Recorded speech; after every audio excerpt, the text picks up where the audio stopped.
उसका घर विशाल था।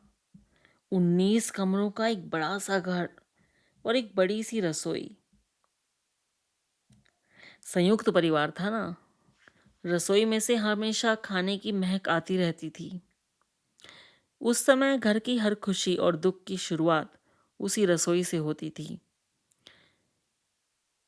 रसोई में हमेशा पाक कला की महक और हंसी ठिठोली का समंदर रहता था। उस दिन वह अपने कजिन्स के साथ खेल रही थी। वो सब हंसते दौड़ते और मस्ती में डूबे हुए थे। रसोई के एक कोने में एक बड़े भगोने में चाय के लिए पानी उबल रहा था। भगोना इतना बड़ा था कि उसमें उबलता पानी उफन रहा था और भाप उठ रही थी। रसोई के दरवाजे पर उसकी बुआ की बेटी और बेटा खड़े थे, आपस में बातें कर रहे थे।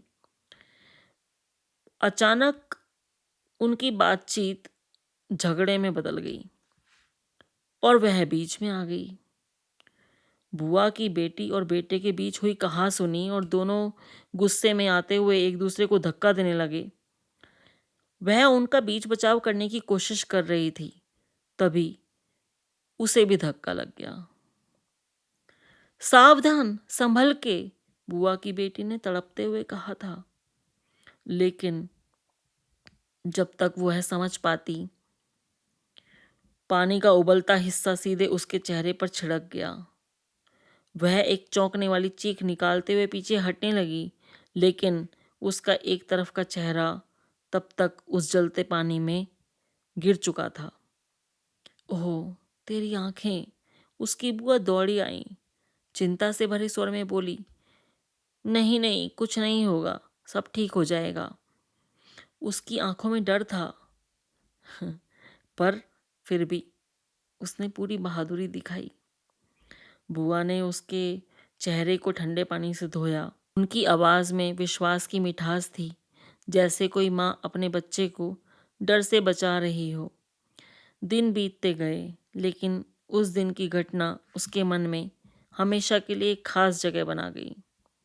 उसे याद रहता कि कैसे जलते हुए पानी में देखकर भी उसकी आंखें सुरक्षित रही।